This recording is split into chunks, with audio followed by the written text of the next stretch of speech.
da quinta-feira é um projeto que, a partir de um filósofo argentino, eu dei o nome de O Antidiscurso da Modernidade, Henrique Dussel, Domênico Losurdo e Ricardo Mariátegui, né? Nós já trabalhamos com Dussel. Dussel é um texto importantíssimo, está em PDF, a gente tem ele em PDF, já foi disponibilizado para quem tiver interesse. É um ensaio longo de Dussel, a gente dedicou 3 encontros a Dussel, que é um ensaio em que Dussel analisa a noção hegeliana de modernidade a partir de René Descartes. Ele analisa a figura de Descartes e o impacto de Descartes na filosofia moderna e faz uma crítica a Descartes a partir de um europeu e de um peruano, ou um latino, eu chamaria de latino, né? Porque na época não era propriamente o Peru, de um latino, né?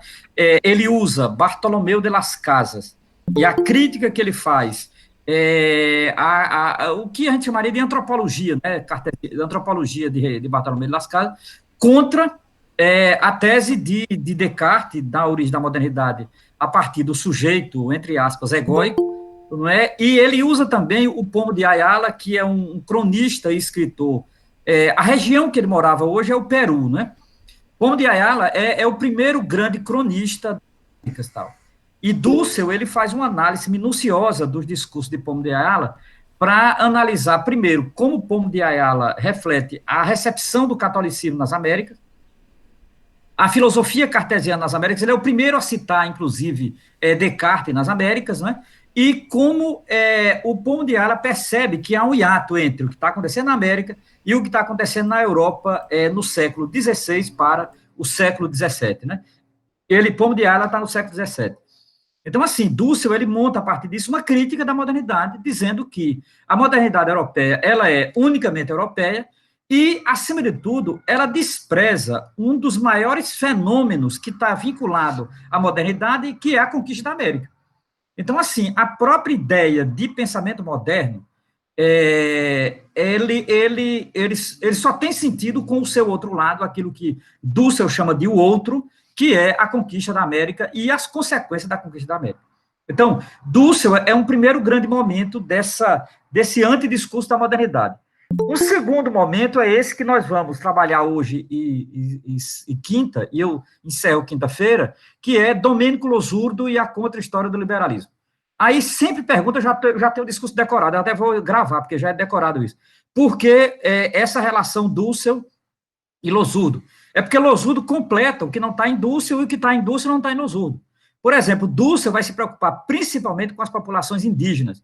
Dussel está interessado com o discurso indígena contra a modernidade.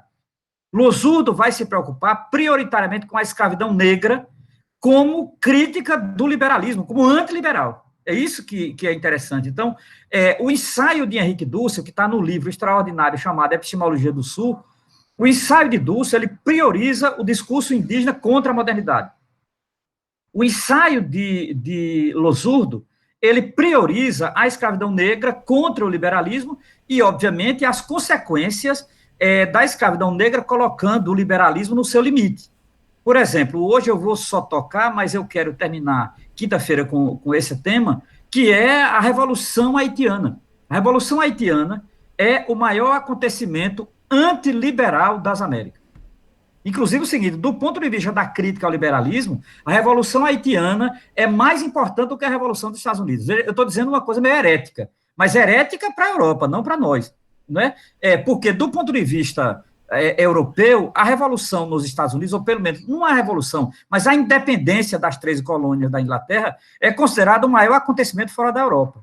Só que o seguinte, hoje se sabe que o maior acontecimento fora da Europa para as Américas não é a Revolução dos Estados Unidos, como bem definiu Hannah Arendt na sua perspectiva liberal, mas é principalmente a Revolução do Haiti. E a prova que nós temos é esse livro aqui, que eu vou... Hoje não vai dar tempo de entrar nele, eu queria, mas não vai dar, por conta do conteúdo que temos ainda de Losurdo.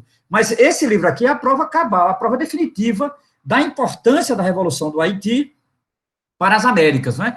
Esse livro, Os Jacobinos Negros, o título é absolutamente irônico e extraordinário. O autor, C.L.R. James, é um escritor, jornalista e historiador negro, que nasceu em Trinidad e Tobago e morou muito tempo na Inglaterra, e para mim é uma das principais, é o maior historiador do chamado Caribe, do que nós entendemos hoje por Caribe, né? Tal. Então, ele tem uns ensaios muito importantes, e há um outro livro que foi publicado com ensaio inédito dele no Brasil, não inédito na Inglaterra. Aqui no Brasil, parece que tudo é inédito, né? Até a desgraça. Então, veja, a Revolução Negra, esse livro aqui, A Revolução Negra, ele tem um ensaio que eu gostaria muito que vocês lessem, se a gente tivesse encontrar em PDF. Não sei se dá para ler aí. Dá para ler aí, Carlos, e demais? Esse ensaio é simplesmente genial. Chama-se A Revolução e o Negro, de C.L.R. James, 1939. Um ano depois desse, que é de 38, um ano depois do Jacobinos Negros, ele publica um ensaio onde ele vai além dos Jacobinos Negros, né? Tal. Aí eu vou fazer. Na quinta-feira, eu vou me dedicar um pouquinho mais a C.L.R. James, porque o capítulo dedicado ao Haiti por Losurdo, eu acho muito curto. Não merecia mais, né? Mas Losurdo diz o que é preciso dizer. Ele não, eu diria, Losurdo não deixa de fora o que não aprofunda como James, né? Que eu acho muito importante e tal. Então, vejam, nesse sentido, eu quero mostrar que a primeira grande crítica liberal, de um ponto de vista revolucionário, essa palavra é terrível, eu tenho medo de dizer ela, vocês me perdoem, mas é porque não tem outra. Quando arrumarem outra, eu digo outra, mas, por enquanto, é revolucionário mesmo. A primeira grande crítica revolucionária ao liberalismo é o Haiti. E eu vou detalhar aqui, olha, eu no grupo nosso Romero, lá do Marquês. o texto Oi. em PDF está no chat já. CLR Games, A Revolução e o Negro, não é isso? É muito bom. Pelo Aí. amor de Deus, em nome de Jesus, leiam esse texto, porque é interessantíssimo tal. Veja, esse ensaio, não só do... Você lê esse ensaio, eu postei no grupo nosso lá um documentário sobre a Revolução do Haiti. Documentário em duas partes, está lá a primeira parte, mas a outra está no YouTube, legendado em português. É bom você observar com cuidado a importância do Haiti. E eu postei também uma palestra de um professor que eu admiro muito, um professor negro, um intelectual negro importante, chamado Silvio Almeida. Silvio Almeida dá uma palestra sobre, uma aula sobre o Haiti e o direito, porque vai ser muito importante o debate sobre o Haiti vai revolucionar o direito. Vai revolucionar o direito. Inclusive, é uma perspectiva cosmopolita muito mais ampla do que a Europa. Veja como é o mundo, né? Como o mundo dá volta, né? Parece que até as pedras se encontram nesse mundo, porque o Haiti, na verdade, ter uma Constituição, a Constituição mais ampla da humanidade, em 1804 será a do Haiti. A da Europa é provinciana, perto da do Haiti. E o professor Silvio Almeida, ele analisa isso é muito importante, né? Então, veja, o Haiti, ele é um ponto simbólico, fora da curva, fundamental, né, na crítica ao liberalismo. Então, eu vou dedicar quinta-feira a esse ponto, e hoje, basicamente, eu vou me dedicar a 2 capítulos do livro de Losurdo e preparar, obviamente, o quinto. Né? No quinto capítulo, que Losurdo vai se dedicar, ele vai cruzar a Revolução Francesa e a Revolução Haitiana, que é o que ele chama de Santo Domingo, né? Ele cruza, né? Santo Domingo e tal. Ele vai cruzar essas duas realidades, que eu acho, foda, muito, uma sacada, porque é contemporâneo, coincidentemente, não é bem coincidência, estou usando coincidência, assim, mas está ligado, a Revolução do Haiti e a Revolução Francesa, né? Então, você vai encontrar isso no capítulo 5 do livro de Losurdo, A Contra-História do Liberalismo, que vai da página 139 à página 194. Veja, é um capítulo imenso, extraordinário, e eu quero terminar essa parte de Losurdo, quinta-feira, com esse capítulo, que é o maior capítulo do livro, e para mim é um dos mais importantes depois do capítulo 2, né? Porque é o capítulo em que Losurdo sai da teoria, da teoria e das citações dos liberais, para dizer, está aqui uma experiência concreta, não é, de reação ao liberalismo, que é a Revolução do Haiti. Agora, eu acho que merece uma nota, antes de entrar nessa primeira parte do Losurdo, porque o Losurdo que eu vou trabalhar hoje é o Losurdo que eu chamo da primeira parte, que vai da página 139 a 138, é os capítulos 3º e 4º, eu vou trabalhar hoje o capítulo 3º e o capítulo 4º, que prepara o quinto, que é o que eu vou terminar, quinta-feira, e um pouco de já pensando, né, no tipo de historiografia que faz esse intelectual negro importantíssimo, chamado C.L.R. James. Eu procurei muita coisa sobre ele, tem muita coisa no YouTube, tudo sem legenda, tudo em inglês, né? Quem não sabe inglês vai penar. Mas é uma pena, porque algumas coisas deveriam estar legendado, né? Até nisso a gente perde tempo, tanta coisa idiota legendado, que nem precisava estar legendado. tá, e o que precisava não tá. É assim, né? Paciência. As ideias, às vezes, nem sempre correspondem ao lugar, né? Então, assim, muita coisa dele lá, inclusive porque ele morreu em 1989, então ele viveu muito, né? Ele nasceu no começo do século e tal, e ele se dedicou muito ao Caribe e tal. Agora, veja bem, quem não conhece nada de Caribe, nada, como eu não conhecia nada até uns anos atrás, nada, a não ser praia, sol, imagine, nada. Conhecer praia e sol do Caribe é conhecer nada, né? Tem um livrinho maravilhoso, maravilhoso, assim, bem introdutório, que é dos anos 80, essa coleção é ótima, Tudo é História, sobre o Caribe. Aí é sobre o Caribe político. Tal. Eu li esse livrinho assim há um tempo atrás, voltei agora a partir das minhas anotações, porque situa bem como se deu, principalmente, essa construção do Caribe, Caribe Antilhas, né, ali depois do século XIX. Então, a demarcação é do século XIX para cá e tal. Então, esse livrinho é ótimo, assim, para arrumar a cabeça. Eu acho importante algumas cronologias, porque nem desarruma a cabeça e fica muito, sei lá, muito sem ordem, uma coisa meio sem dar um ordenamento, né? As coisas têm um certo ordenamento. Então, assim, é só para isso. Eu gosto muito desse livrinho e é muito bem escrito, são 2 autores, e é bem fluente, assim, é uma narrativa bem didática e tal, que nos explica momentos do Caribe, das Antilhas, essa coisa por exemplo, da plantation, a relação da cana-de-açúcar, que era fundamental, né? Um pouco de literatura, e eu diria, entender que o Caribe, ele tem umas características muito singulares nas Américas, tal. Eu acho que é importante você entender a América Central, Caribe, América Latina, América chamada Nortista, aquela ligação México-Estados Unidos. Eu acho que ajuda muito. A gente tem uma dificuldade muito grande em geografia, principalmente geografia da América Latina. Eu sempre percebi isso. Eu mesmo tinha. Eu nunca tive nada disso, eu aprendi sozinho. Eu não me lembro de ter tido nada de América Latina em ensino médio, em universidade, a não ser no curso de teologia, porque havia alguns teólogos de países latino-americanos, eles traziam muito. Mas, de um modo geral, a gente é muito analfabeto em América Latina. É um Brasil impressionante isso. Como isso me chamou a atenção na minha vida, principalmente depois que eu comecei a dar aula na escola Florestão Fernando do MST, como nós somos analfabetos em América Latina. Como? É impressionante. Assim, a gente mal conhece os países, a gente mal conhece o mapa físico e tal. Então, assim, enquanto a literatura desse país, a poesia desse país, a história desse país, e para quem se interessa, como eu, a luta revolucionária, né? Eu acho importante também, apesar de não estar na pauta do dia, mas quem sabe um dia, né? Eu acho importante saber, se foram países que tiveram lutas muito singulares, né? Tiveram uma recepção muito singular do marxismo, nós vamos ver quando chegar em Mariátegui, Mariátegui é peruano, né? Então, assim, e no Brasil, pouco se dedicou a isso, pouco se dedicou. Houve um interesse maior quando chegou o Mercosul, esse debate do Mercosul, aí houve um interesse de ter o espanhol no ensino médio e tal. Imagina, o inglês está no nosso ensino médio, é ditadura, e é obrigatório, compulsoriamente.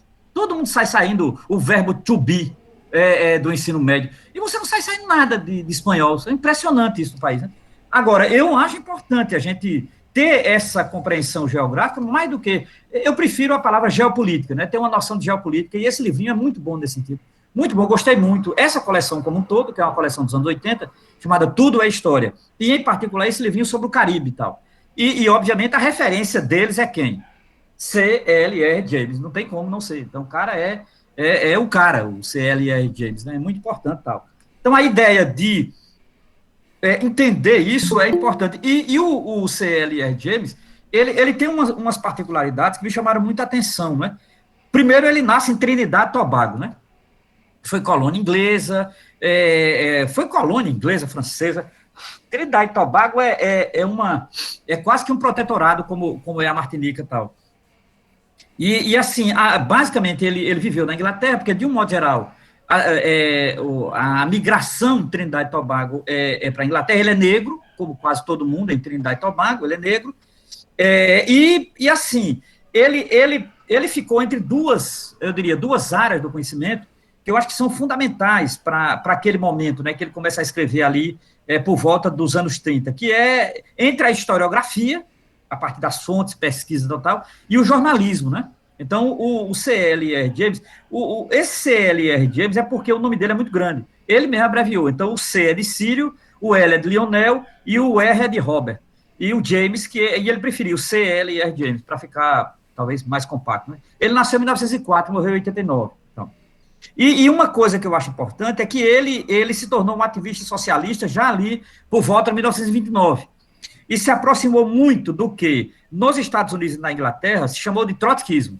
Pronto, já sabe, eu não vou entrar nesse detalhe, mas quem quiser só vai colocar e pesquisar. Assim, ele conheceu Trotsky, né, isso é importante, tal, e trocou muita ideia com Trotsky, de um modo geral, com o trotskismo inglês e dos Estados Unidos, foi muito importante, principalmente os trotskistas de Nova York, né, que tinha uma militância de jornal muito importante em termos de informação e tal, né? Agora, o C.L.R. James, ele se dedica muito às pesquisas do Caribe, da diáspora africana na América Central, porque isso era o que era menos pesquisado, na verdade, né? E para as Américas é muitíssimo importante, porque aquela região ali no século XIX eram as colônias que mais enriqueciam a Europa, em particular a França, né? Então, acho isso importante. E uma coisa que me chama a atenção, e eu me encerro por aqui para entrar em Losurdo, é essa preocupação dele com a historiografia dos negros. Ele é pioneiro nessa preocupação. E ele é pioneiro numa teoria, e aí eu acho essa teoria de extrema atualidade. Eu deixei para o final porque eu acho onde o C.L.R. James é mais atual, né? Que é a concepção que ele vai ter de uma historiografia negra nas Américas, né? Essa historiografia vai se casar muito com o que, posteriormente, porque ele é anterior a um historiador inglês que eu admiro muito, vou falar dele um pouquinho mais na frente, chamado Edward Palmer Thompson. Se vocês encontrarem esse homem pela frente, pode se agarrar com ele, que é uma figura importantíssima na historiografia mundial. Para mim, é um dos mais importantes.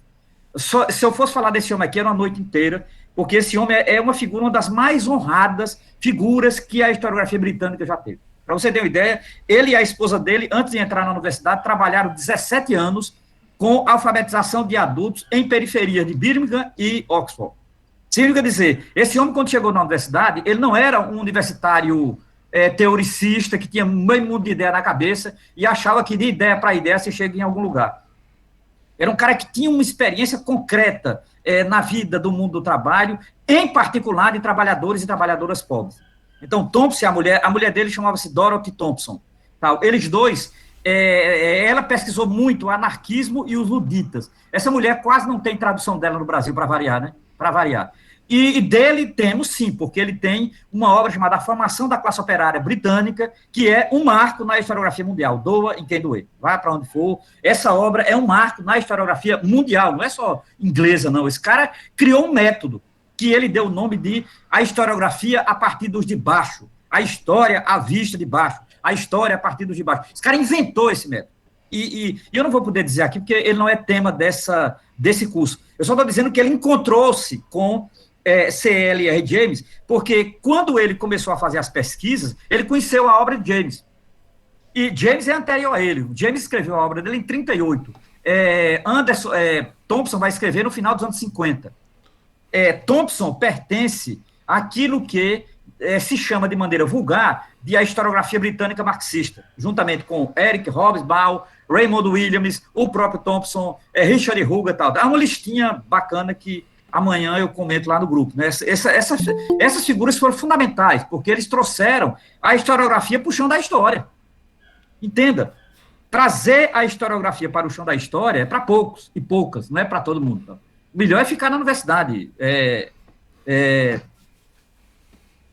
sendo devorado pelas traças e tal. Eu acho que é isso. Então, assim, eles trouxeram a historiografia para o chão da história. Significa dizer, eles revolucionaram a história na Inglaterra e com isso, abriu espaço para muitas historiografias, inclusive latino-americanas. Né? Agora, eu acho que é injusto, e de um modo geral aqui no Brasil, isso faz parte muito da nossa mentalidade colonizada, é entender que C.L.R. James foi tão importante quanto eles. Só que, veja bem, C.L.R. James era negro e estava fora desse grupo. Entende? Ele é negro e de tradição pobre e estava fora desse grupo. Entenda isso. E tal. E mesmo sendo pobre e estando fora desse grupo, escreveu essa obra, que é um monumento, simplesmente, à historiografia mundial. Essa obra clássica, absolutamente clássica e tal. Não é que é o Jacobinos Negros. Então, veja, o C.L.R. James, e depois Edward Palmer Thompson, que eu admiro demais, sou fã desse cara, eles abriram um método historiográfico. Que, veja bem, eu vou citar uma frase de James aqui, depois eu aprofundo ela na próxima quinta-feira, mas só essa frase aqui, eu acho que ela é fundamental para entender tudo. Essa frase aqui diz tudo de C.L. James, inclusive para nós brasileiros. Ele diz assim, escute bem, abra os ouvidos, como diz o Evangelho, quem tiver ouvidos para ouvir, ouça. Ele diz assim, o negro dócil é um mito. O único lugar onde os negros não se rebelaram é nos livros dos historiadores capitalistas. Eu adoro essa frase. Em nome de Jesus, eu adoro essa frase. Eu vou repetir de novo, para vocês decorarem e guardar no coração, como Nossa Senhora fazia. O negro dócil é um mito. O único lugar onde os negros não se rebelaram é nos livros dos historiadores capitalistas. Se você tirar a palavra negro e colocar trabalhador, dá no mesmo. Se você tirar qualquer palavra que você substituir aí, dá no mesmo. Sendo dizer, a historiografia que nós aprendemos é essa dos livros. É essa aqui que ele diz. É essa historiografia que a gente aprendeu, eu aprendi e tal. Eu tive aula no ensino médio com uma freira. Eu estudei num colégio católico, muito bom o colégio, mas com essas freiras, coitadas, perdidas no mundo, no tempo e do espaço e tal. E tinha uma freira chamada Irmã Camila. Eu decorei o nome dessa mulher porque eu odeio ela. Ela deve estar no inferno, queimando no inferno, porque eu rezo todo dia para ela estar no inferno.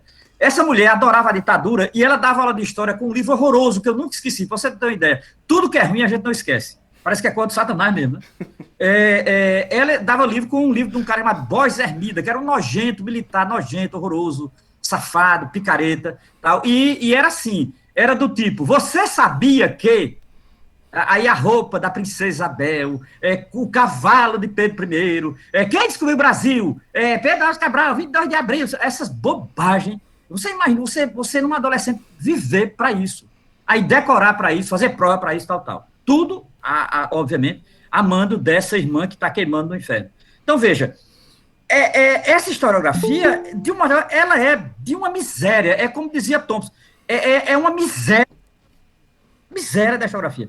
O que é que fez o C.L. James? Na verdade, foi revolucionar a historiografia. Revolucionar. Entenda-se, aquilo que a gente chama de história viva, a historiografia, ela só faz sentido quando ela trata do vivo. E o vivo aqui pode ser animais, gente, pode ser coisa, o vivo no sentido dinâmico. Uma das coisas que marcava C.L. James era dizer, o materialismo histórico, ele só é materialista porque ele é dinâmico. Esse intelectual negro dizia isso. Esse intelectual negro dominou Marx mais do que muitos marxistas que eu conheço. Ele dizia, o materialismo histórico só é materialista porque ele é dinâmico. Esse é que é o fundamento do materialismo. E eu concordo plenamente com ele. Ele tem um livro chamado Notas sobre a Dialética, que é fundamental, que não foi traduzido em português, né? Só foi traduzido os jacobinos negros e tal, e alguns textos dele sobre os negros, que já são fundamentais, né? Então, veja, quando ele diz assim, o negro dócil é um mito, isso é uma frase antológica. Isso serve para qualquer situação no mundo. Se você tirar a palavra negro e coloca oprimido, serve perfeitamente. O único lugar onde os negros não se rebelaram é nos livros dos historiadores capitalistas. Exatamente. Né? Tipo de historiografia doutrinadora, demarcatória de datas mortas e fixas e etc. E tal. Então, o C.L. James, ele compreendeu uma coisa que é importante, né? que é o papel dinâmico da historiografia na formação de qualquer ser humano. Na formação de qualquer ser humano. Né? E consequentemente, ele percebeu que na história, assim como depois vai perceber Walter Benjamin, que é um filósofo alemão, depois vai perceber o próprio Edward Palmer Thompson, que era amigo dele, depois vai perceber Eric Hobsbawm, Christopher Hill, Rafael Samuel, Richard Hugo, etc. Essa geração de ingleses vão perceber que é o seguinte, que você faz escolhas na história. A história não é um campo neutro, você faz escolhas na história. Então, escolher estudar os negros não é qualquer escolha, é uma escolha. Escolher estudar operários e operárias é uma escolha. Escolher estudar trabalhadores pobres é uma escolha. Os britânicos perceberam isso. Tem uma coisa muito bonita em Thompson que eu admiro demais, que é quando ele foi escrever... Ele escreveu um livro em 3 volumes, chamado A Formação da Classe Operária Inglesa. Para mim, como eu disse, repito, uma das obras mais importantes da historiografia mundial. Thompson, quando ele começou, ele queria pesquisar trabalhadores. Ele disse, se eu quisesse pesquisar, isso é uma entrevista dele, se eu quisesse pesquisar monarquia e gente fidalga na Inglaterra, eu tinha bibliotecas inteiras, eu tinha uma vida inteira para pesquisar. Por quê? É próprio das classes dominantes registrar sua memória. Agora, quando você vai procurar a memória de pobre, não tem. Não tem memória de pobre, disse Thompson. Aí ele diz, o que é que eu faço? Se não tem, eu vou atrás de onde teve. Então, por exemplo, o livro de Thompson é recheado de literatura, discurso de padre, artigo de jornal. Ele montou a história dos pobres que não tinha na Inglaterra. Veja a missão desse homem.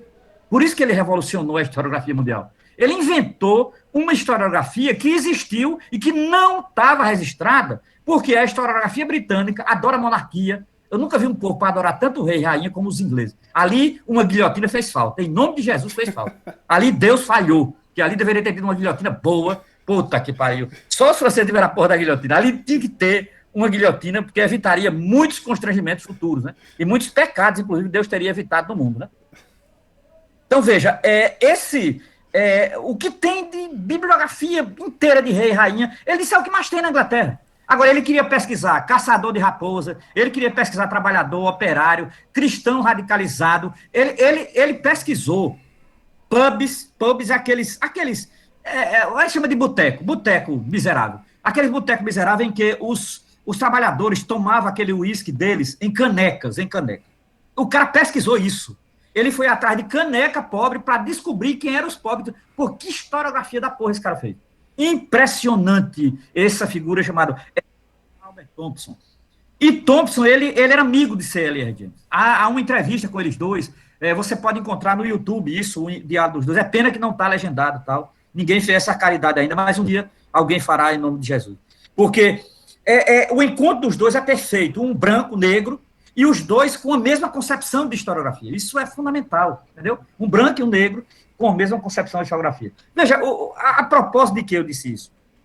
Para chegar em Domênico Losurdo, que não faz parte dessa escola. Losurdo é outra história. É um filósofo, historiador da filosofia moderna, italiano e tal. Mas Losurdo, ele sacou uma coisa que eu acho importantíssimo para discutir o liberalismo, né? Então, nesse sentido, eu diria, Losurdo, ele está muito vinculado a essa historiografia, muito vinculado, né? Veja, eu não vou poder voltar aqui para os que chegaram agora, a primeira vez hoje, é uma pena, por favor, se puderem fazer a leitura, tem em PDF e tal, parece que está saindo uma edição nova desse livro. Então, na verdade, eu pretendia trabalhar os momentos principais desse livro. Não vou trabalhar literalmente todo ele e tal, porque eu vou fazer isso em outro momento, não aqui.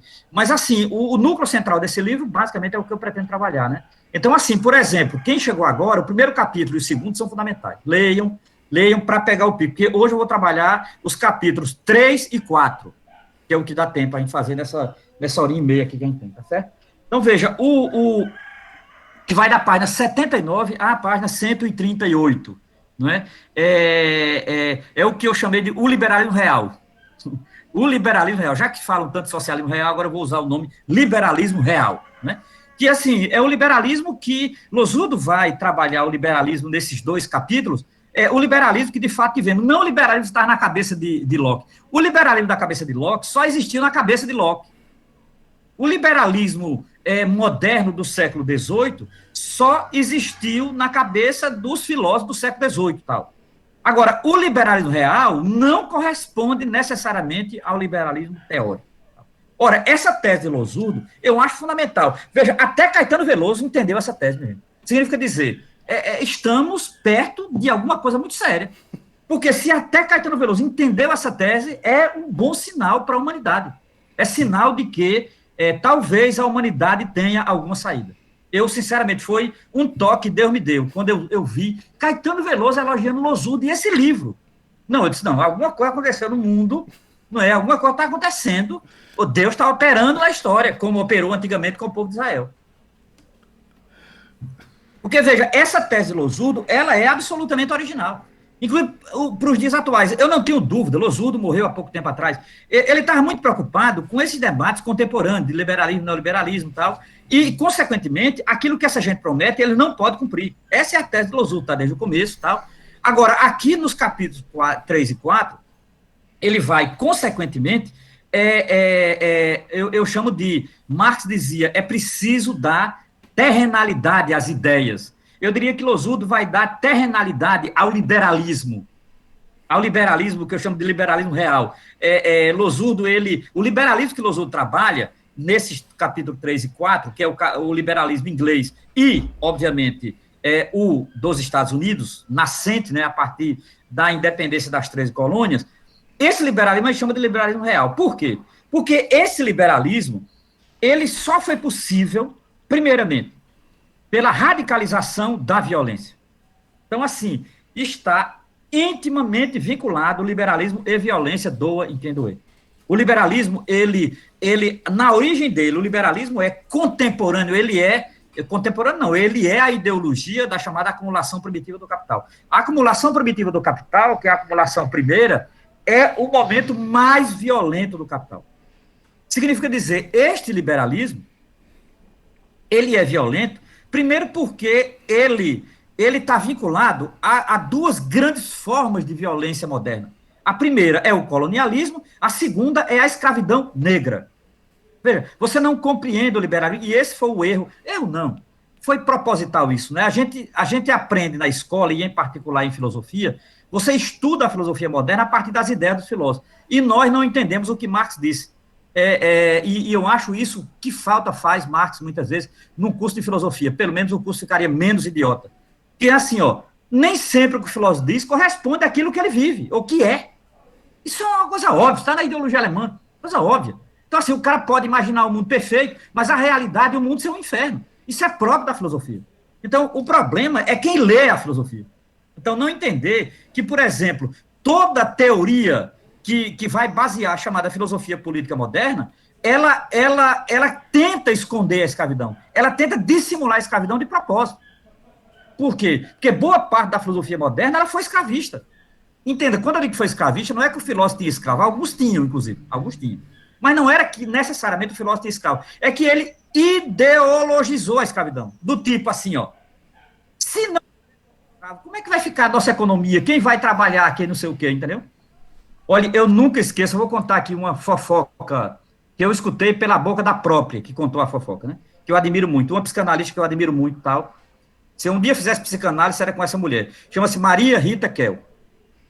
Esta senhora, que eu muito admiro, ela escreveu um artigo logo, não sei se vocês lembram, quando discutiram a PEC das empregadas domésticas, lembram dessa história? Suponho que os senhores e a senhora lembram disso.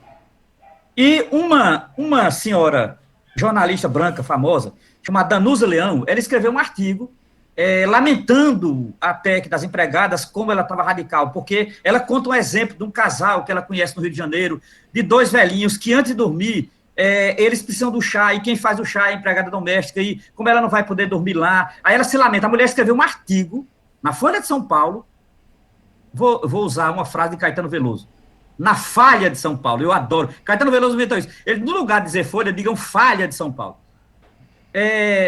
Na Folha de São Paulo, ela escreveu um artigo lamentando. Aí Maria Rita Kell, ela escreveu um artigo dizendo assim, chamou de tutorial para Danusa Leão, uma tutorial para Danusa Leão. Ela disse assim, Danusa Leão, diga a esse casal de velhinhos, que nós devemos respeitar, porque devemos respeitar os velhinhos, que é o seguinte, olha, eles podem, sem a empregada doméstica, fazer uma coisa que não é impossível de fazer. Por exemplo, eles podem ir até uma coisa chamada cozinha, que existe, cozinha.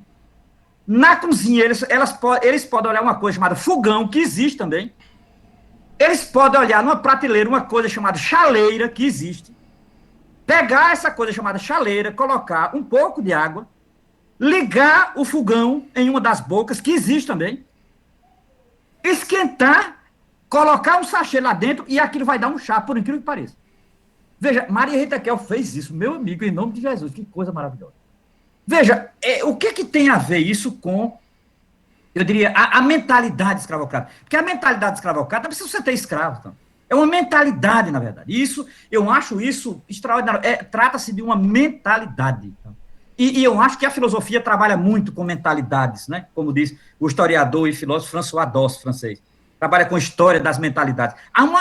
O papel da filosofia, de certa forma, é ideologiar essas mentalidades. E a mentalidade escravocrata, ela é uma mentalidade fundamental no século XVIII. Ela estava vinculada a, digamos assim, a lógica da colonização. Né? Então, o Losurdo, ele vai dizer, assim, de maneira translúcida,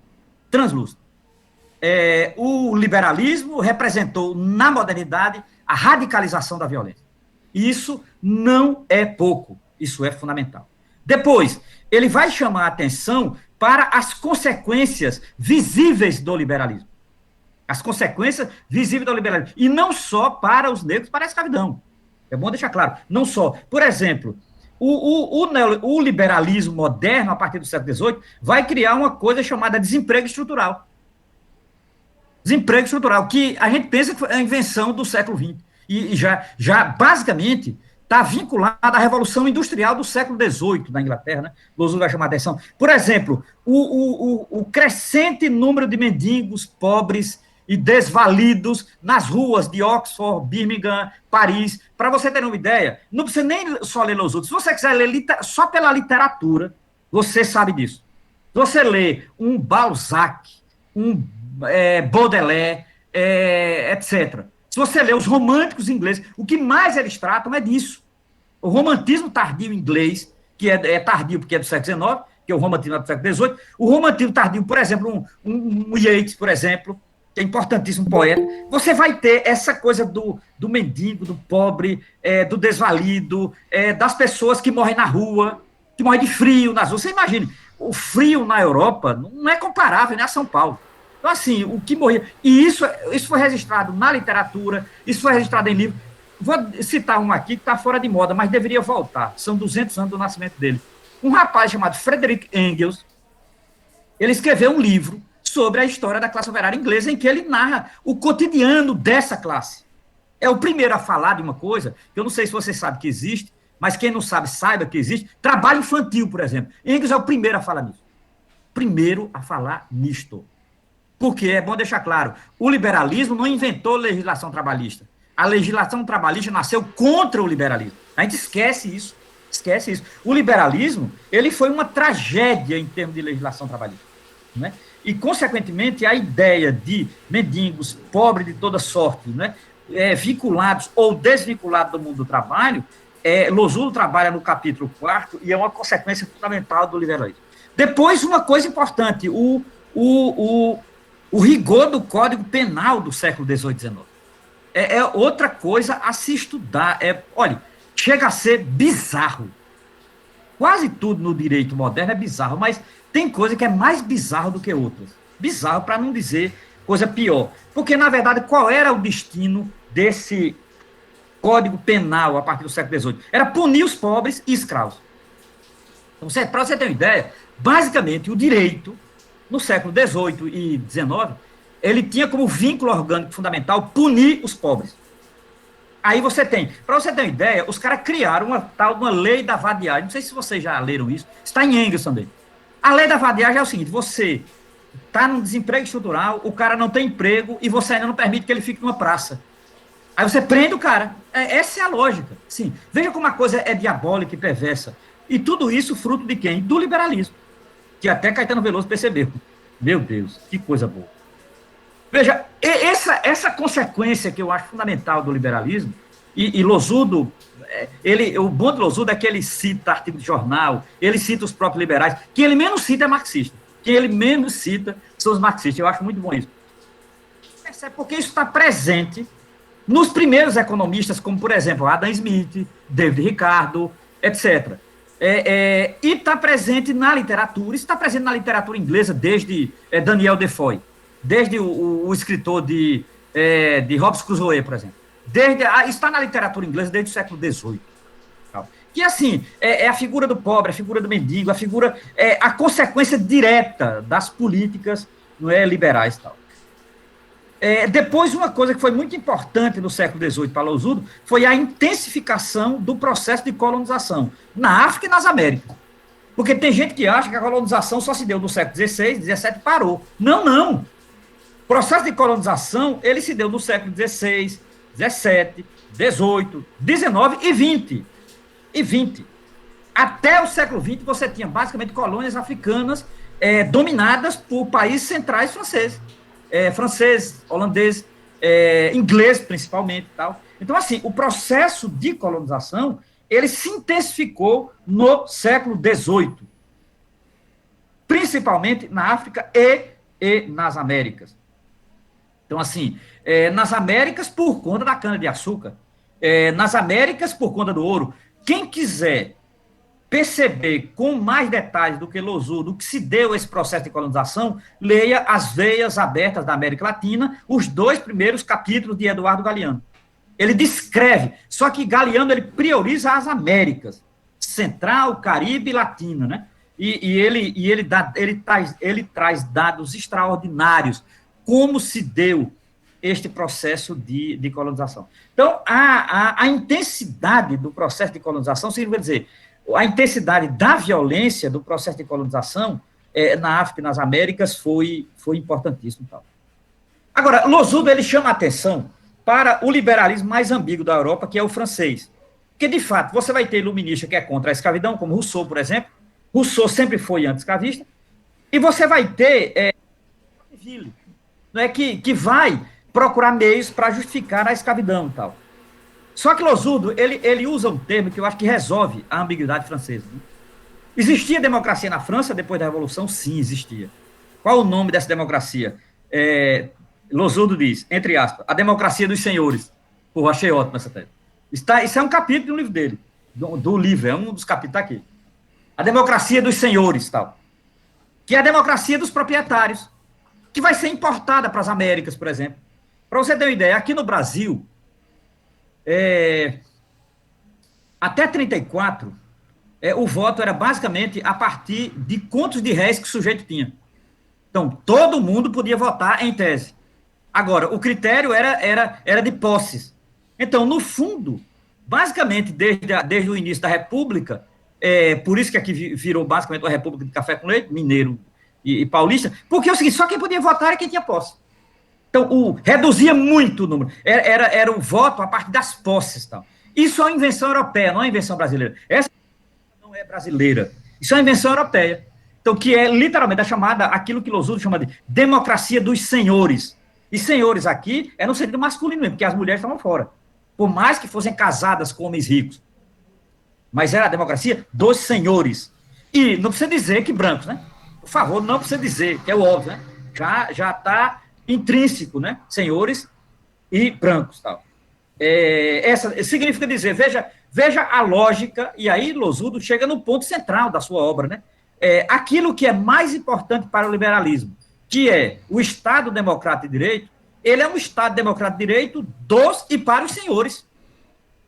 Então, significa dizer, nunca houve universalização moderna do Estado Democrático de Direito, nunca houve. Na verdade, uma brutal ideologia, porque o Estado, ele sempre foi regulado por uma democracia dos senhores. Isso será desvendado antes de Losudo, já no século XIX, por Marx, Engels, pelos anarquistas, por Bakunin, Proudhon e etc. Então, assim, os anarquistas e os marxistas serão a má consciência desse liberalismo moderno, porque será Marx, Engels e os anarquistas que vão criticar isso. O Estado é o birô de uma classe, o Estado não é neutro, o Estado serve uma classe. Esse é o discurso do século XIX.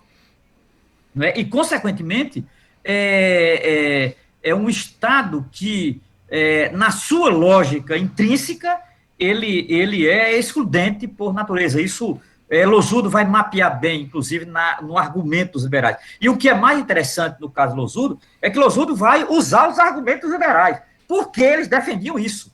Isso é que eu acho o melhor de Losudo. Porque dizer isso, qualquer um que leu Marx sabe.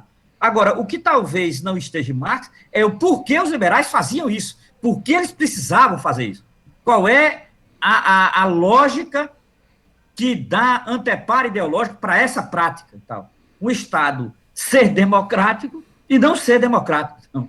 Então, assim, a própria democracia, ela ser, na verdade, um governo dos senhores, não é como diz Domênico Losurdo. Isso está presente, por exemplo, numa figura como que era parlamentar e escritor Alexis de Tocqueville. Essa democracia para os senhores, ela era uma democracia em que a liberdade era para brancos e ricos, ou ricos e brancos, que dá no mesmo. Tal. Então, significa dizer, ela era liberdade da propriedade. Entenda-se? Liberdade aqui diz respeito a ter propriedade. Por isso que Locke acreditava que é natural um ser humano ter propriedade, como ter um braço, uma perna, um dedo, ter propriedade natural. Imagina, isso é a invenção do liberalismo inglês. Eles acreditavam. Marx que vai dizer, ó, a propriedade é tão histórica como qualquer ação humana. Ninguém nasce colado a uma propriedade. A propriedade não é um órgão fisiológico do corpo humano tal. Foi preciso alguém no século XIX dizer isso, né? Porque se acreditava que era assim como é natural uma mangueira da manga, é natural também o cara ter uma propriedade. Na verdade, um grupo ter. Não é isso. Isso está em Locke. Locke é o grande inventor dessas pérolas e tal. Fazendo uma pesquisa aqui nessas coisas que os filósofos dizem, às vezes a gente admira muito os filósofos, mas é impressionante. Eu fui professor uma vez só na minha vida de filosofia moderna, falta de professor, dei aula de moderna. E eu me lembro que eu fui estudar o texto de Descartes com os alunos, Descartes era obrigatório, e Descartes, no discurso do método, ele fala que o bom senso, isso no século XVII, repare bem, o século XVII, Descartes diz que o bom senso é a coisa mais distribuída entre os homens. Aí eu li isso para os alunos, aí o aluno ficou calado, aí eu li de novo. Aí eu li 3 vezes. Na quarta vez que eu li essa mesma frase, um aluno perguntou, professor, por que o senhor está lendo isso? Eu digo, rapaz, vocês não sacaram, não, que um filósofo pode ser um idiota completo. Vocês não entenderam isso, isso é coisa para idiota. Veja, o cara disse isso no século XVII, dos 300 anos depois da Idade Média. Precisa dizer o que aconteceu na Idade Média em termos de bom senso medieval. Se queimou mulheres, para você ter uma ideia, o conjunto de tragédias medievais já era para provar que o ser humano não tem bom senso. E Descartes vai dizer em pleno século XVII que o bom senso é a coisa mais... Não é isso. É isso, entendeu? Então, assim, mesma coisa de Locke, a ideia de que a propriedade é natural, a condição humana não é natural, a condição humana é coisa nenhuma. Agora, é preciso dizer esse tipo de discurso, porque a propriedade é que garante, digamos assim, a representabilidade pública do homem branco. Significa dizer, a vida pública do homem branco europeu está vinculada à propriedade, à ideia de ter posse e tal. E Losudo chama muita atenção disso, e eu acho isso muito importante. Né? Obviamente, o que é que nós temos aqui enquanto liberdade? Que até a Revolução Francesa, ninguém nunca tinha pensado nisso. Né? Depois da Revolução Francesa, burguesa, por sinal, essa questão vai ser colocada. Até a Revolução Francesa, era uma liberdade sem povo.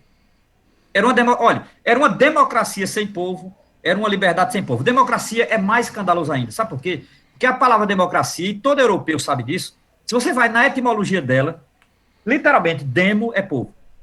Cracia é forma de governo desde os gregos. Aí como é que você usa a palavra democracia sem povo? Perceberam que é um paradoxo, ou aquilo que o crítico brasileiro Roberto Schwartz chama de imundície conceitual. Porque isso não bate. Como é que você... Democracia sem povo não é nem um paradoxo, né? É uma aberração. É uma aberração. Então, é outra coisa. Sem povo é outra coisa, não é democracia. Mas assim se insistia. Democracia sem povo. Né? Será exatamente a Revolução Francesa que vai colocar em questão isso. Porque pela primeira vez na história, aí eu tenho que concordar com a liberal Hannah Arendt, no livro dela da Revolução. Ela que vai dizer, o povo como categoria política só vai aparecer mesmo depois da Revolução Francesa. É fato. Entenda-se. Não é que o povo não existia, mas ele não existia como categoria política movimentada. Tudo bem que alguém poderia dizer, mas o Maquiavel fala disso. É verdade, Maquiavel também fala disso. Você conta nos dedos os filósofos que perceberam isso. Só que na época de Maquiavel, o povo existia, mas não tinha a dinamicidade que vai ter depois da Revolução Francesa. Digamos assim, o que Hannah Arendt quer dizer é que a possibilidade do povo fazer revolução é algo inventado depois da Revolução Francesa. Porque antes dela, literalmente, era uma democracia sem povo. E isso é talvez um dos efeitos mais interessantes da Revolução Francesa. E eu diria, o efeito mais preocupante para as classes dominantes, porque a Revolução Francesa trouxe isso. Trouxe exatamente isso. Né? Quando você junta...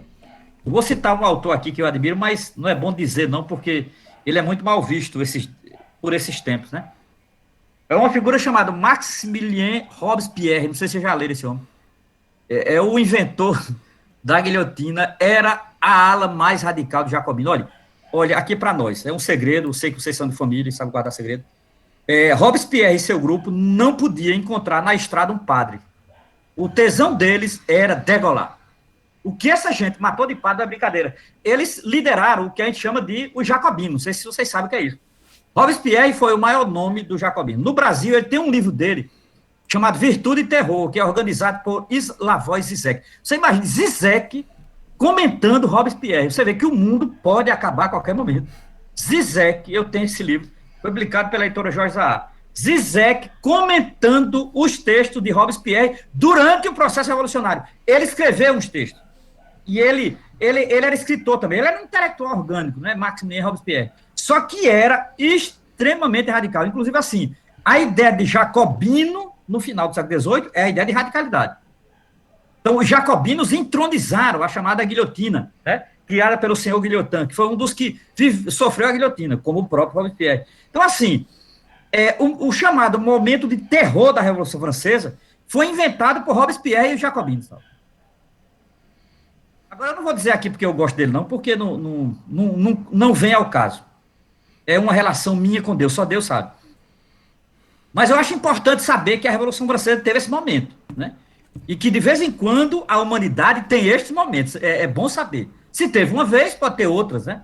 Já dizia Walter Benjamin, o portal aberto, mesmo fechado, ele pode se abrir depois. Eu não sei, não. Então, assim, o momento mais radical foi esse. Tem vários filmes que tratam disso, né? Eu vi, chamada Revolução Francesa, bem recente, extraordinário, em que Robespierre é personagem, né? Ele aparece fazendo discurso no período da... Veja uma coisa que os franceses inventaram, esses franceses. Assembleia Constituinte. Não sei se os senhores e as senhoras já escutaram essa palavra. Essa palavra é uma invenção francesa. Assembleia Constituinte. E um dos mais importantes parlamentares da Assembleia Constituinte foi quem? Maximilien Robespierre.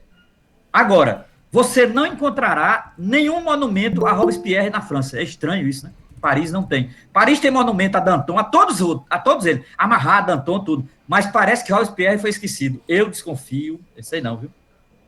Os franceses não podiam ter esquecido Robespierre, é uma pena. Mas tudo bem, paciência, depois, quem tiver interesse. Mas não vá para isso não, que é muito radical. Vá, sei lá, ler os liberais. O Robespierre, Marx tinha uma simpatia por Robespierre, ao mesmo tempo que percebeu os limites, né? Que era o que ele dizia, a radicalidade burguesa, Marx dizia, com relação ao Robespierre. De fato, tinha razão. Agora os jacobinos, eles têm pelo menos dois méritos, e Losuto sabe disso. O primeiro é a concepção secular que eles têm de mundo. Então, para eles, a ciência contra a religião. Isso, para eles, é fundamental. E para quem tem ciência, precisa de religião. Isso é uma tese de Robespierre. Eles são muito radicais nesse livro. Eles eram muito anticlericais, na verdade. Né? O anticlericalismo é basicamente uma invenção dos jacobinos. Né? E eles, de fato, eles mataram muito padre. De um modo geral, o padre que não prestava. O que, de fato, eles fizeram bem, eu acho. Isso é uma leitura cristã minha. Fizeram bem, né? Eliminaram quem não presta. Então, fizeram bem aqueles padres velho, gordo, comilões, idiotas, medíocres. Aí eles mataram todos. Era uma coisa terrível. Meu Deus, que pecado. Hoje eu vou pedir perdão a Deus por isso. Mas, assim, era uma coisa impressionante. Os jacobinos eram terríveis. Tome cuidado. Aí, não sei se vocês sabem também, aí um detalhe, Losudo não fala isso porque é muito conhecido, né? Essa ideia de direita e esquerda nasceu com eles. Antes deles não existia isso, esquerda e direita. Porque na Assembleia Constituinte existia um grupo chamado girondino que sentava à direita, que, de um modo geral, era simpático à monarquia e etc. e tal. E, do outro lado, que era antipático à monarquia e o catolicismo, o jacobino sentava à esquerda. Então, imagine, daí nasceu a ideia de esquerda e direita na humanidade, vocês sabem disso. Nasceu com a Assembleia Constituinte, com os girondinos à direita e os jacobinos à esquerda. Obviamente, Robespierre à esquerda, né? E tal. Então, é muito interessante esse momento, né? O Losudo não se dedica a isso porque não era tema do livro, né? Losudo, ele vai discutir a Revolução Francesa e a sua ambiguidade em relação à escravidão. Porque você vai ter uma parte dos revolucionários franceses que são a favor da escravidão e uma parte deles que serão contra, como, por exemplo, Rousseau. Rousseau era anti-escravista, isso é absolutamente verdadeiro, né? Rousseau era anti-escravista e tal. Sandra está perguntando se não temos jacobino. Eu acho que não, Sandra. Porque a gente tem muita girondino, Sandra. Está cheio de girondino. Se prepara nas eleições, o que mais tem é girondino. Você vai votar no girondino, numa girondina. Então, assim, o Losudo, ele vai trabalhar o que ele chama de contradições da Revolução Francesa no que diz respeito à escravidão. Para mim, e digo mais, Losudo é muito original nesse debate, Porque, de um modo geral, quando se trata da Revolução Francesa, não se debate a escravidão. Pula-se a escravidão. Pula-se. A Revolução Francesa, quando você estuda a Revolução Francesa, eu estudei, mesmo grandes historiadores trabalham com a ideia de, obviamente, de revolução, Assembleia Constituinte, voto, a derrubada da realeza, o papel dos jacobinos, o papel dos girondinos, a figura de Marat. Então, assim, quase que, basicamente, se estuda a Revolução Francesa a partir da Europa. Não se estuda, por exemplo, aquilo que Losudo chama a atenção. Qual a posição da Revolução Francesa sobre a escravidão negra? Há um silêncio generalizado, principalmente dos principais ideólogos da Revolução Francesa. Eu vou dizer, a escravidão, ela era um grande problema para a Revolução Francesa, lembra bem Losurdo, né? A Revolução Francesa, ela vai tratar da aparição do povo na história, como diz Hanari. Mas que povo é esse que Hanari está falando? É o povo branco pobre. Entenda-se, é esse. A Revolução Francesa, ela mostrou de maneira, assim, não há dúvida com relação a isso. Você tinha a nobreza, você tinha o clero e você tinha o povo, que era o terceiro estado. Esse povo aqui, basicamente, era constituído do povo, a gente chamaria, entre aspas, né, como o Losudo chama, povo pobre branco. Tá? Não entrava na categoria povo, escravo, escravidão, etc. E isso é por isso que o liberalismo ele conviverá com a escravidão até o século XIX. Por isso que no Brasil não era estranho ser liberal e ser escravocrata.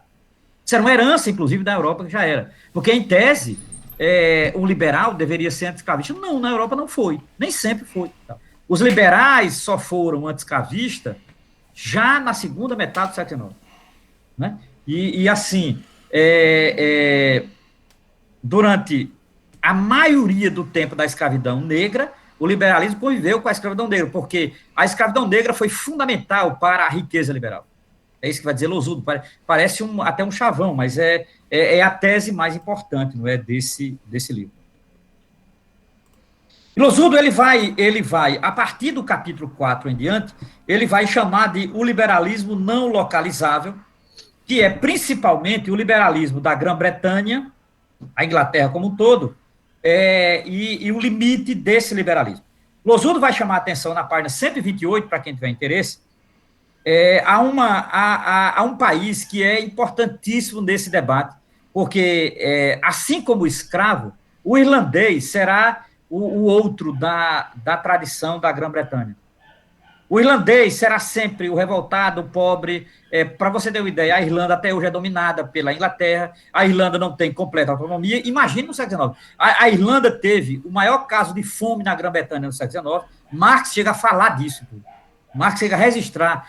Houve uma tentativa de quase metade da população irlandesa, pela fome, saiu da Irlanda. Uma boa parte dela foi para os Estados Unidos. Para você que quiser entender isso, eu recomendo ver um filme extraordinário, puta que pariu. Extraordinário esse filme que trata um pouco disso. Não sei se vocês viram um filme chamado Gangues de Nova York. Alguém viu esse filme? É de um diretor chamado Martin Scorsese. Que filme? Esse filme vai tratar desse tema, em parte. Porque a origem das gangues miseráveis de Nova York serão de irlandeses. A Irlanda é um problema dos Estados Unidos e como é um problema na Inglaterra, porque o irlandês é a má consciência do liberalismo, como vai dizer Losudo. Esse filme é muito interessante, muito interessante. Eu gosto muito dos filmes de Scorsese, principalmente filmes de época. Scorsese, obviamente, ele é um grande diretor do cinema político americano, um dos maiores, está vivo ainda. Né? Fez filmes absolutamente geniais. Scorsese é uma escola sozinho. Scorsese tem um filme que até hoje, para mim, é o melhor filme sobre o que é a mentalidade de direita do homem mediano americano. Chama-se Taxi Driver. A primeira vez que eu vi esse filme, eu acho um assustador. Depois já naturaliza, porque já é tanta merda que esse mundo tem que você naturaliza, mas no primeiro momento é impactante. Taxi Driver. Motorista de táxi. É impressionante. E o ator era um ator jovem, chamado Robert De Niro, que é amigo dele. E De Niro estava bem jovem na época. Impressionante esse filme. Eu não sei se alguém aqui viu esse filme. Quem não viu, minha gente, por favor, veja.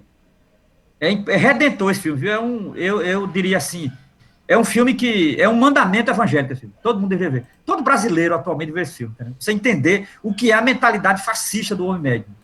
Impressionante. Já começa assim. A primeira cena do filme com uma trilha sonora extraordinária. A trilha sonora é tão boa quanto o filme. E a trilha sonora lhe condiciona digamos assim, a entrar na subjetividade do personagem. Porque Robert De Niro, Scorsese trabalha muito com o elemento subjetivo na construção do personagem. É uma marca dele como diretor, né? Então ele tem. Agora, eu gosto muito do filme de época dele, porque esse é filme da época. Não é filme de época. Ele tem 2 grandes filmes de época. São 3, na verdade. Gangs Nova York e o outro chamado A Época da Inocência. A Época da Inocência tem no Netflix, inclusive. Ele vai fazer um filme ambientado na Nova York da metade do século XIX. Na metade do século XIX. E, coincidentemente, o ator de Gangs Nova York é o mesmo ator da Época da Inocência, que ele adorava esse ator. Chamava-se Daniel Day-Lewis, chama-se Daniel Day-Lewis, é um ator, coincidentemente, inglês, que morou um tempo nos Estados Unidos, agora aposentou, não quer mais saber de cinema, nada, já está numa certa idade, mas é um grande ator, esse cara só fez grandes filmes, chama-se Daniel Day-Lewis. Ele é um personagem também da Época da Inocência, então eu recomendo esses 2 filmes para você entender o que era os Estados Unidos no século XIX, né? E essa relação com a Irlanda. Primeiro, Gangs Nova York, e segundo, A Época da Inocência, com Michelle Pfeiffer, inclusive, eu acho, uma das atrizes mais bonitas do cinema dos Estados Unidos. Michelle Pfeiffer contracena com ele. E uma atriz bem jovem, estava começando a carreira, chamada Winona Ryder. Não sei se vocês já ouviram falar nela. Essa coisa de velho, entendeu? Já estou me sentindo velho. Em nome de Jesus, isso passa. Então, veja, A Época da Inocência e Gangs Nova York é fundamental para entender esse século XIX e como esse elemento Irlanda é fundamental. O irlandês... obviamente, eu não vou comparar o irlandês com o escravo, não tem comparação, né? Mas o irlandês, ele é visto como o atrasado, o revoltado. O irlandês, ele é mal visto na Inglaterra. Então, e é interessante que, para bem ou para o mal, os grandes escritores britânicos são irlandeses. Então, por exemplo, o maior escritor de toda a Grã-Bretanha é o irlandês. Não sei se vocês já viram falar nele, que é James Joyce. Joyce é irlandês, nascido numa cidade chamada Dublin, por exemplo. Né? Para você ter uma ideia, um dos maiores dramaturgos do século XX é da Grã-Bretanha, nasceu na Irlanda, chama-se Samuel Beckett. E um dos maiores críticos literários da história da Inglaterra não é inglês, ele é irlandês, que é Terry Eagleton. Eu citei 3 aqui, mas tem uma lista que não é pequena. E isso sempre incomodou os britânicos, sempre incomodou. Porque esses irlandeses, eles levam o nome da Inglaterra sendo eles irlandeses. Isso significa dizer, eles são considerados cidadãos de segunda classe. Durante muito tempo, o irlandês é considerado cidadão de segunda classe na Inglaterra. Então, os britânicos torcem o nariz. É como os nordestinos para o resto do país, os nortistas para o resto do Brasil e tal. Então, mas é muito mais grave, O preconceito contra o irlandês é muito mais grave do que um preconceito do sulista com o nordestino, é muito mais grave. Você não dá para imaginar, só o irlandês sabe disso. E os irlandeses, eles têm plena consciência disso. E eles são, não é à toa que o grupo mais radical do movimento político inglês foi criado na Irlanda, que é o IRA. Não sei se vocês já ouviram falar no IRA. Tá? Então, assim, foi um movimento barra pesada, eu não vou entrar aqui, porque senão muda de assunto e dispersa muito.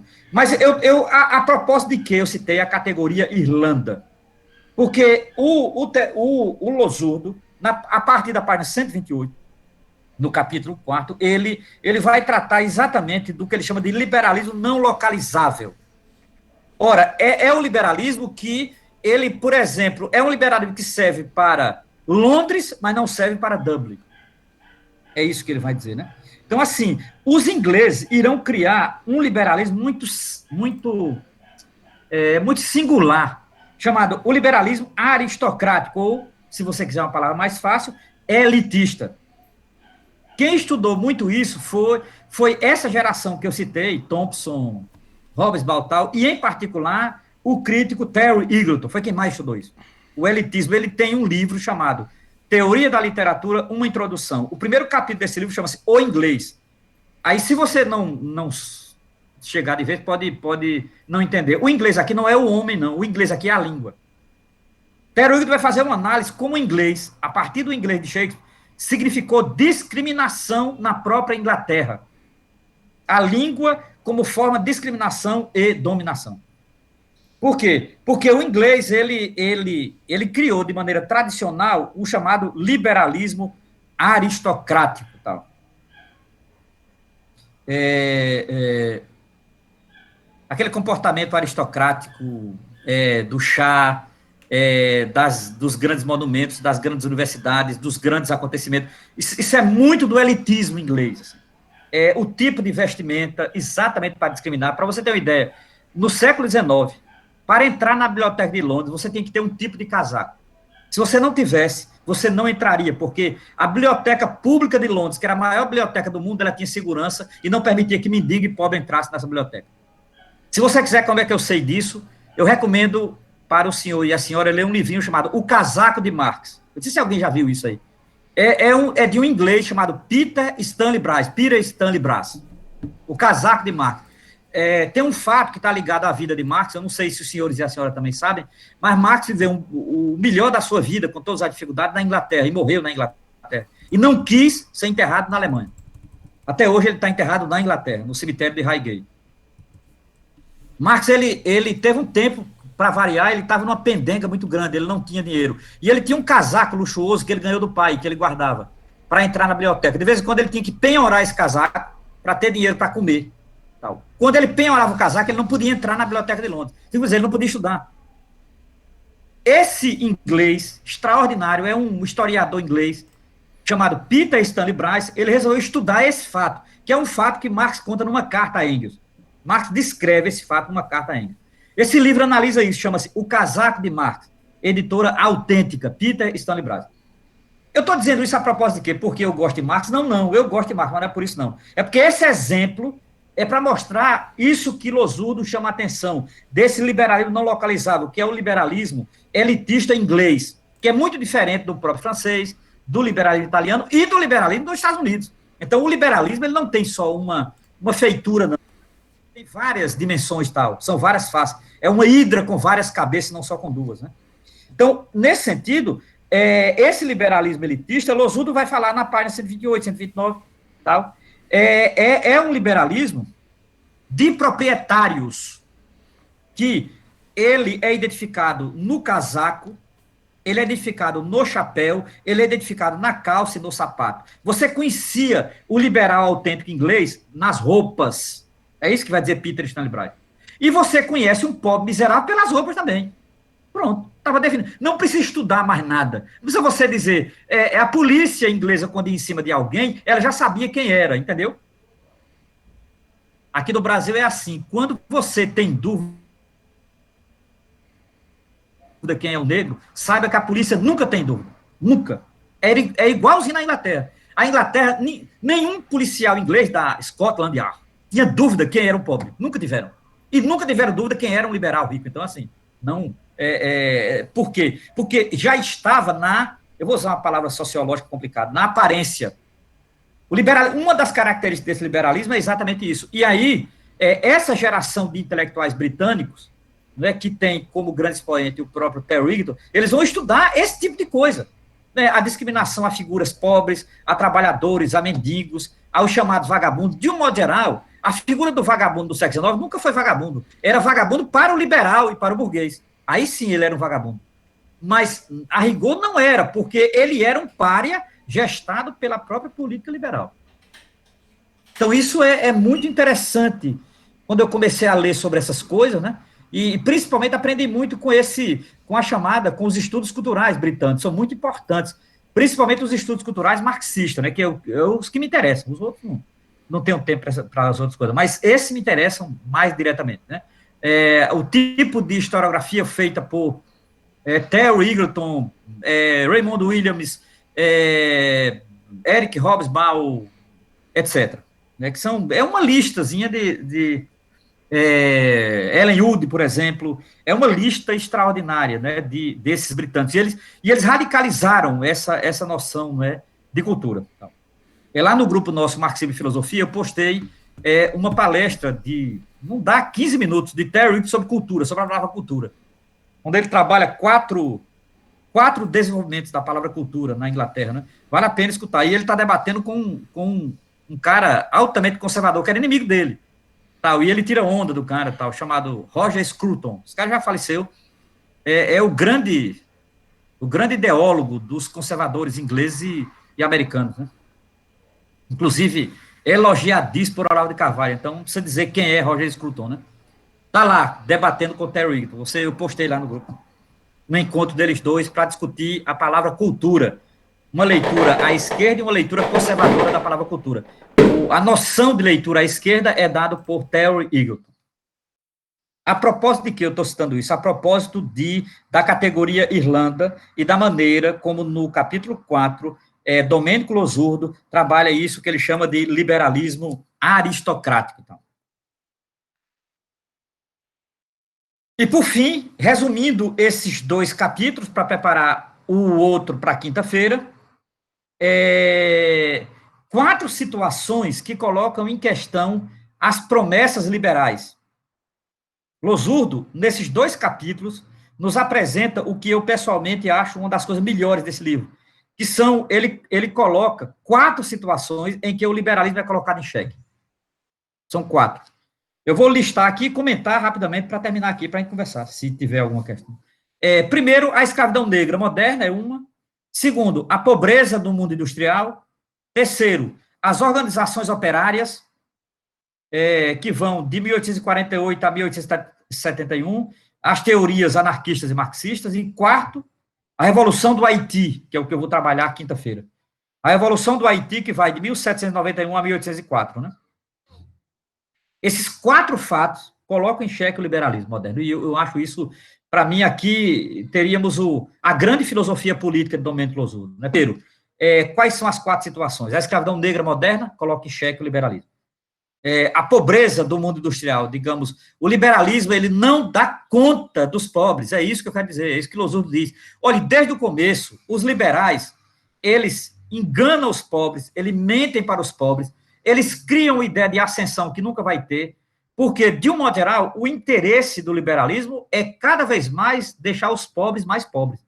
Lamento informar aos senhores e às senhoras que ainda tinham crença no liberalismo, mas é isso que o liberalismo faz desde a origem. Não é Deus. Se fosse hoje, a gente estava rico. Desde a origem. Essa é a questão. Pouco importa se você acha que mais bonito é neoliberal. Se você acha, dá no mesmo. Veja, não muda. Entendeu? É a diferença entre merda e bosta. Liberalismo e neoliberalismo é um pouco essa diferença. Se você vê a diferença em merda e bosta. Então, assim, no fundo, a rigor, o neoliberalismo é o prolongamento do liberalismo. E a relação dos pobres no liberalismo é das mais cruéis. Das mais cruéis. Pouco importa se é em Paris, ou se é em Londres, ou se é em Nova York, etc. Tal. Então, assim, a ascensão social dos pobres do liberalismo é ilusão. Eu nem queria dizer isso hoje, porque hoje era um dia para a gente estar otimista. Quinta-feira é o dia para você estar otimista. O dia de estar pessimista é na sexta, na quinta é o dia de estar otimista, né? Mas, como tudo está trocado nesse mundo, Deus há de nos perdoar. Então, veja, não há nenhuma possibilidade de ascensão do liberalismo. O liberalismo é um regime de ascensão. E isso, veja, Losurdo diz isso, mas Losurdo diz isso a partir de Marx, a partir dos anarquistas. Não há possibilidade de ascensão. É impressionante isso. Significa dizer, o grau de exploração dos pobres nesses regimes liberais é muito cruel. Eu não sei se o senhor e a senhora já leram um livro chamado Germinal. Se vocês não leram, por favor, minha gente, não morra sem ler esse livro. Porque não faz bem, entendeu? Morrer sem ler esse livro. Germinal. É de um escritor francês chamado Émile Zola. Pronto, alguém citou aí. Marcelo Santana citou aí. Grande professor Marcelo, grande professor Marcelo. O professor Marcelo é um jacobino. Eu acho que Marcelo é um jacobino. Eu estou desconfiando que Marcelo é um jacobino. Eu sempre desconfiei que Marcelo é um jacobino, travestido de girondino naquele mestrado de filosofia. E tem um filme também, correto, de Claude Berry. Tem um filme também, Marcelo citou aí, tem um filme de Claude Berry. O filme de Claude Berry com Gerard Depardieu. Adoro Gerard Depardieu. Um grande ator. Meu Deus, que boa lembrança, Marcelo. O filme é dos anos 80. Germinal. Claude Berry com Gerard Depardieu. Imbatível, imbatível. Agora, o romance é melhor, menino. Então, o romance é foda. Eu sou fã de Zola. E olha que Zola já escreve na segunda metade do século XIX. Inclusive, naquilo que as más línguas chamam de naturalismo, as más línguas, porque as boas línguas não chamam isso, né? As más línguas chamam de naturalismo. Veja, o Zola, ele é a prova definitiva da tragédia liberal sobre os pobres. O romance se passa, basicamente, numa região da periferia de Paris, que são as Minas. As Minas eram onde dava os pobres mais pobres de Paris.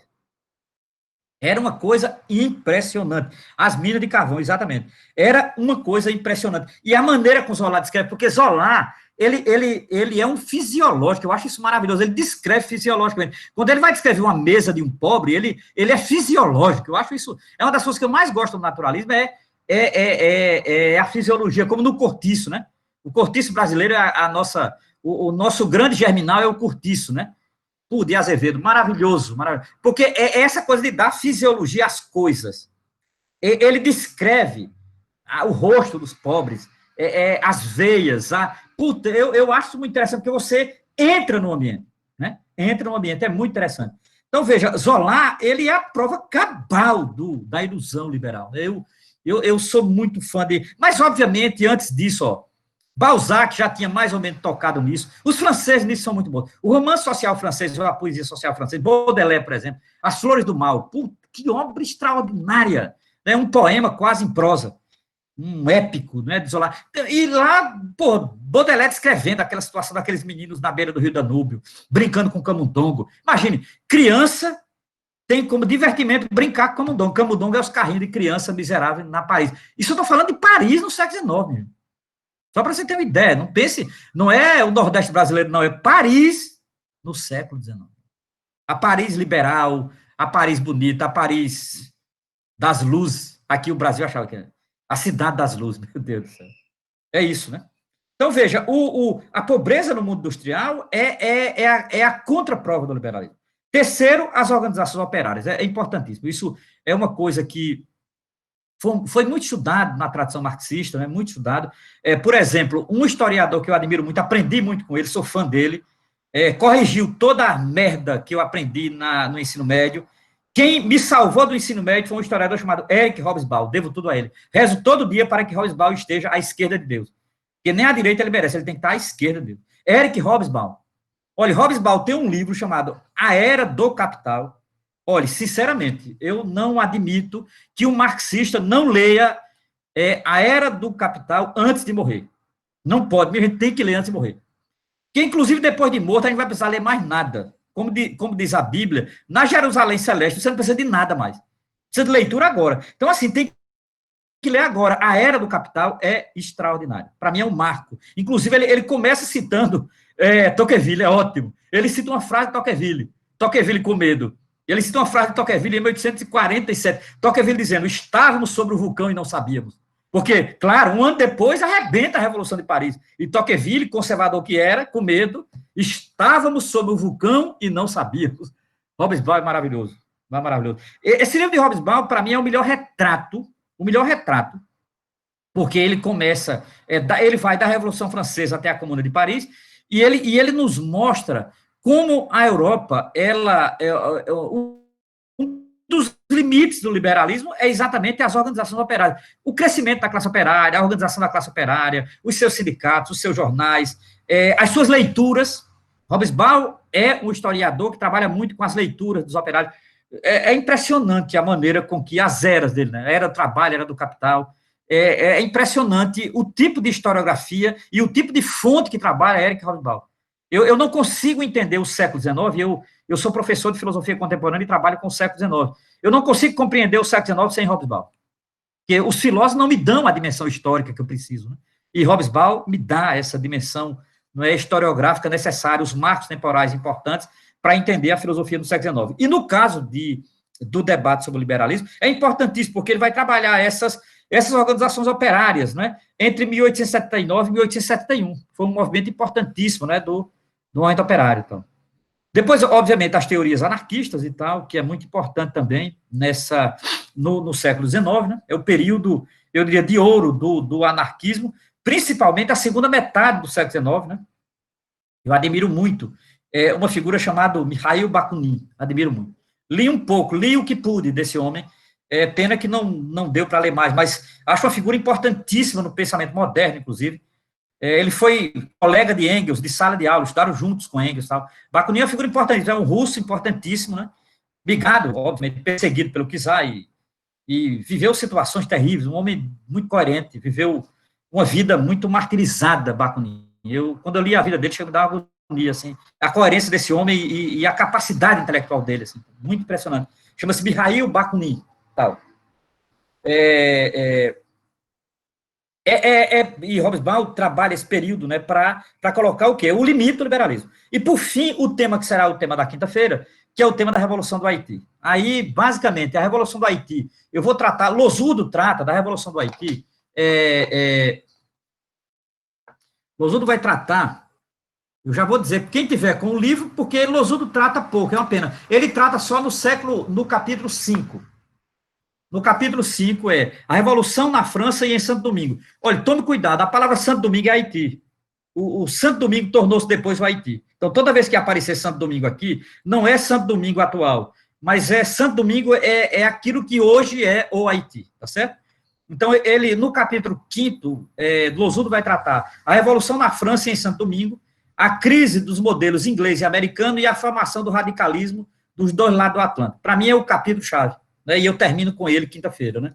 Então, e aí vou voltar a C.L.R. James. Então, basicamente, quinta-feira é Losurdo e C.L.R. James para terminar com a Revolução do Haiti, né?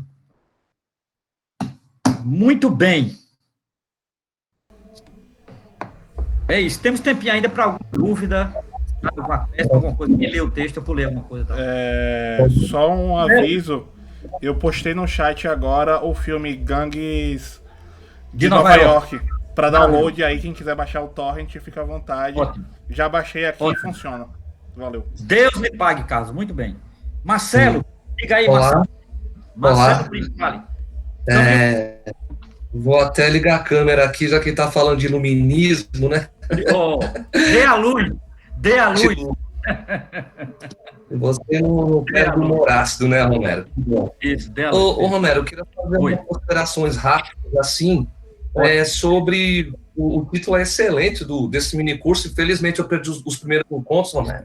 Eu vou aparecer no seguinte, né, se tudo der certo. Eu queria fazer uma consideração, Romero, quando você fala do problema da escravidão no iluminismo, né, que, na verdade, tem uma certa vista grossa a respeito, né, por exemplo, esses autores clássicos, né?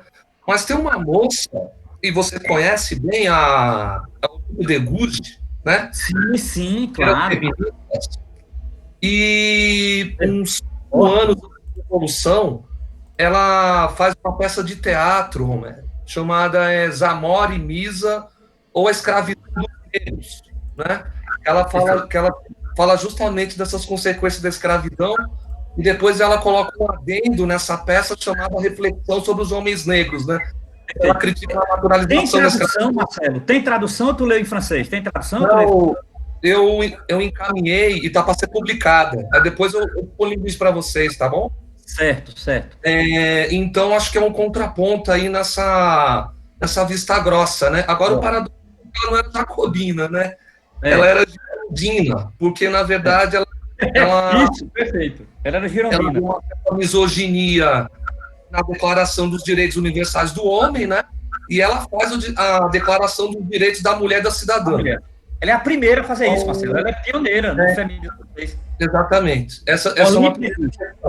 Olímpia, escreve aí no chat o nome dela e essa obra para todos verem. O nome dela, Olímpia para quem tiver interesse, essa mulher é extraordinária, concordo, bem lembrado. Marcelo é o nosso professor que conhece muito o iluminismo e estudou o doutorado dele nisso. E Marcelo, isso também. Tu encontrou algum monumento a Robespierre lá, Marcelo? Não. Então, Romero, isso que eu te dizer. Eu acho que entraram porque o Robespierre foi um traíra, né? Ele matou o Danton, né? Exatamente, é verdade. E assassinaram o Marat, né? Mas enfim, isso é uma outra questão. Parece a esquerda brasileira, Uma outra questão, Romero, quando você cita o James, né?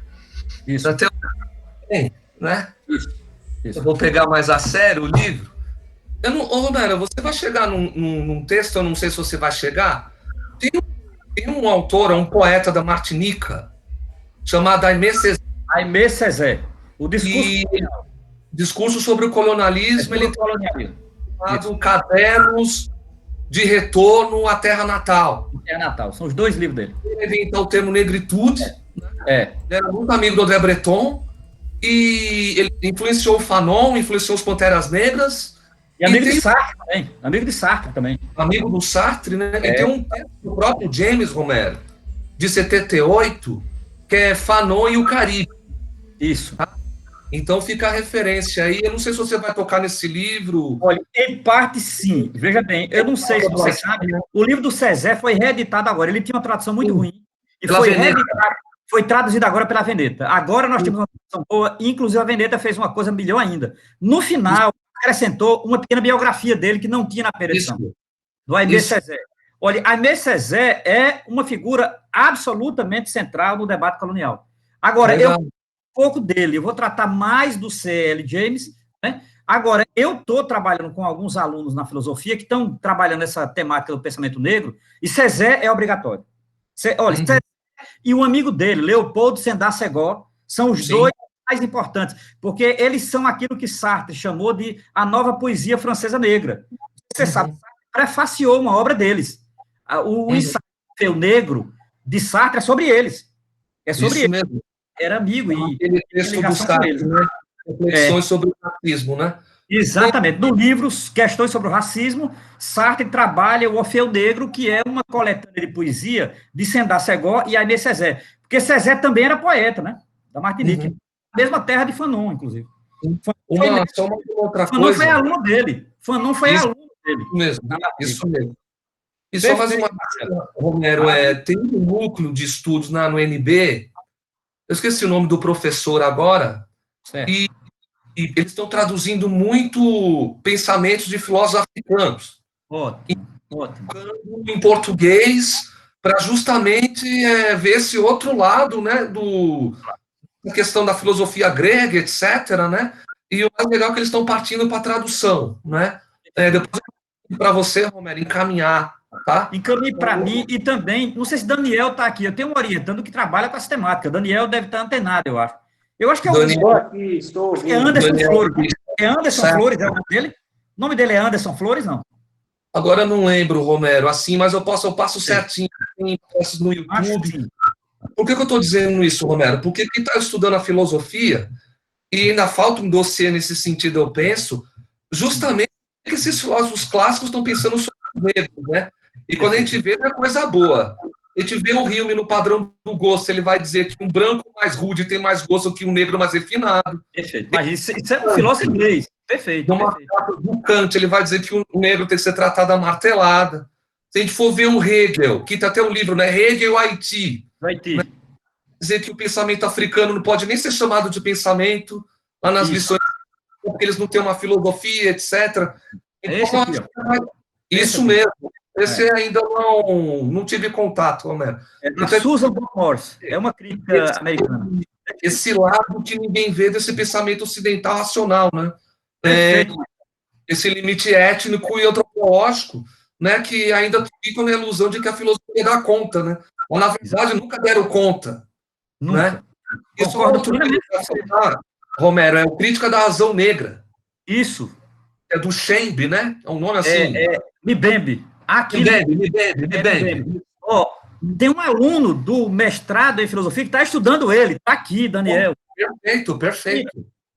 Daniel, então, porque não foi seu aluno ainda. Tu não está dando aula na formação, não é? Não, Romero, eu estou no CODAP, né? Aí meu vínculo é só está no mestrado, mas está dando aula no mestrado. Só estou na pós. Tem que dar aula no mestrado. Tá, então valeu aí, Romero. Desculpa pelo desordenado aí. Massa. À vontade, meu velho. Somos colegas. Fomos colegas de sala, né? Fomos colegas de sala. Acabou agora. Sim, me enxotaram da sala. Acabou. Ah, meu Deus. Paciência. Esses medievais. Exatamente.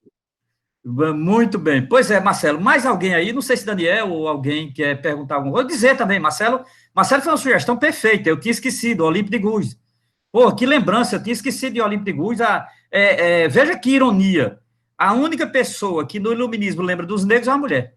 É muito irônico isso na história, minha gente, não é? Isso é sintomático na história. Pô, é muito sintomático, não é?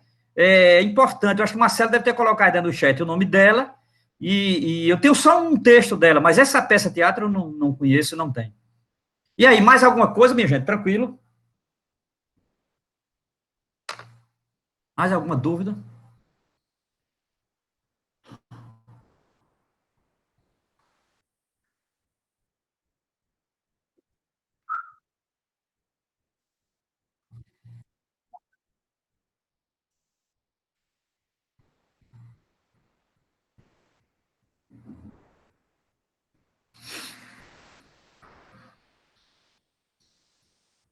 Bem, olha, da minha parte é isto. Para a semana é esse capítulo que eu citei aqui e tal, tranquilo. Eu citei aqui segundo, o capítulo do Losudo, que eu termino com ele, né, que é o capítulo 5, em que ele vai tratar do Haiti e da Revolução Francesa, e a sugestão C.L. James, em algum momento leiam.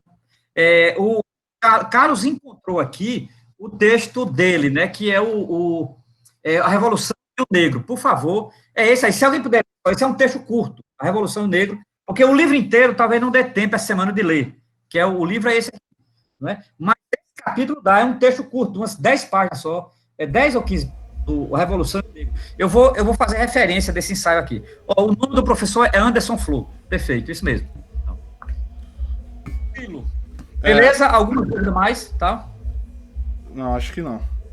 Tranquilo, é isso. Pronto, tranquilo. Amanhã a gente tem o debate com o Terry, quem quiser vir, lá no grupo Maxime Filosofia, beleza? Minha gente, valeu demais. Marcelo, muito obrigado. O pessoal restante, muito obrigado mesmo. Quinta-feira a gente volta, tá certo? Valeu. Muito bem. Valeu. Valeu. Massa, até mais.